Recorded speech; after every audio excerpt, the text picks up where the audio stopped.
Hello everyone, welcome to बायोसोम्स।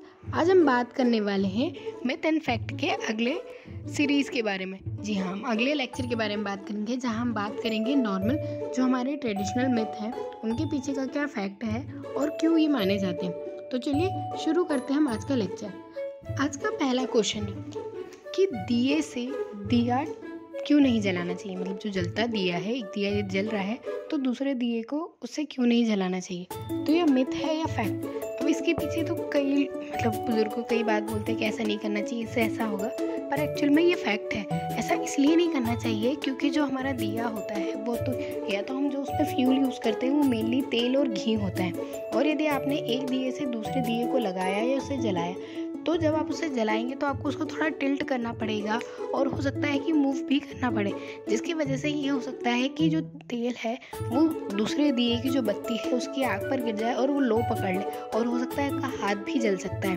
तो ऐसे incident से बचने के लिए, ऐसे एक्सीडेंट से बचने के लिए हमें ऐसे कहा जाता है कि दिए से दिया नहीं जलाना चाहिए। इसके पीछे और कोई रीज़न नहीं है, बस आपकी हेल्थ का और जो आपकी एक्सीडेंट ना हो उससे बचने का ये रीज़न है। आप आराम से किसी पेपर के थ्रू या जो भी है, हम बोलते हैं जो माचिस की तीली है या ऐसे कुछ भी स्टिक के थ्रू उसे जला सकते हैं। डायरेक्ट जलाने की कोशिश ना करें, इसमें आपको खतरा हो सकता है। अब नेक्स्ट क्वेश्चन आता है कि क्या तुलसी का पौधा घर में होना चाहिए क्योंकि वो बहुत बेनिफिशियल है और ऐसा। तो जी हाँ, ये पूरी तरह से बात फैक्ट है। एक तो हमारा जो है कि हमारे कल्चर में भी तुलसी को बहुत इंपॉर्टेंस दी जाती है क्योंकि एक्चुअल में वो है भी उतना ही बेनिफिशियल प्लांट। यदि तुलसी का पौधा है तो वो सबसे पहले तो जो उसकी लीव्स है उसमें जो सब्सटेंस पाए जाते हैं वो एंटीबैक्टीरियल होता है।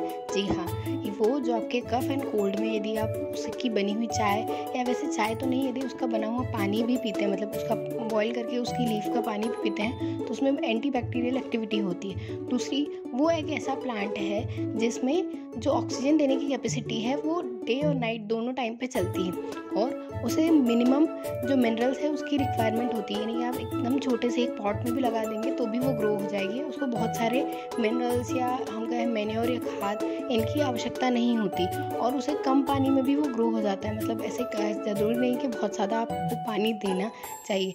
तो उसके बेनिफिट्स बहुत ज़्यादा है, साथ ही उसको लगाना भी बहुत आसान होता है और बेनिफिशियल भी है इसीलिए, और वो हमारे कल्चर से इसीलिए शायद जुड़ा है क्योंकि उसके बहुत ज़्यादा बेनिफिट्स हैं। कहीं जगह आपने पढ़ा भी होगा और देखा भी होगा कि तुलसी अर्क करके आता है, यानी वो उसकी लीफ के एक्सट्रैक्ट से ही बनता है, जो कि हमारे थ्रॉट के लिए भी बहुत अच्छा होता है।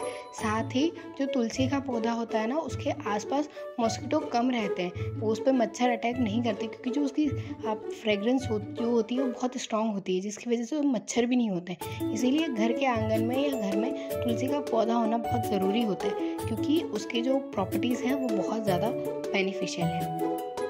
नेक्स्ट क्वेश्चन आता है कि क्यों हर भगवान के लिए अलग अलग फूल या पत्ती को अर्पण किया जाता है। मतलब हर एक देवता के लिए अलग अलग फूल पत्ती का क्यों अर्पित की जाती है। जैसे फॉर एग्जांपल हम बोलते हैं कि शिव जी को बेलपत्र पसंद है, तो वहीं जो गणेश जी हैं उन्हें दुर्वा पसंद है, कृष्ण जी को तुलसी पसंद है, और फूलों में भी चेंज आता रहता है कि लक्ष्मी माता की पूजा के लिए कमल का फूल यूज़ किया जाता है, और अलग अलग देवताओं के लिए अलग अलग फ्लावर्स और लीव्स का यूज़ किया जाता है। तो ऐसा क्या है, क्या ये कोई ट्रेडिशनल मिथ है या फैक्ट? इसे मैं मिथ या फैक्ट से नहीं जोड़ूंगी, इसके पीछे का बस मैं रीज़न बताना चाहूँगी कि प्लांट्स को बचाने के लिए ये ट्रेडिशन चलाया गया था कि स्पेसिफिक यदि किसी प्लांट्स को सेव करना है तो दो चीज़ें की गई। कुछ प्लांट्स को या ट्रीज़ को गॉड का ही फॉर्म दे दिया गया क्योंकि वो बहुत इंपॉर्टेंट थे हमारी हेल्थ के लिए, हमारे लिए बहुत बेनिफिशियल है क्योंकि नीम जो होता है वो टूथपेस्ट की तरह भी, जो उसकी डंडी होती है वो टूथब्रश की तरह, और नीम से टूथपेस्ट और ये सारी चीज़ें बनती थी। साथ ही वो एंटीबैक्टीरियल भी होता, तो खाद बनाने और इनके लिए भी काम आता था।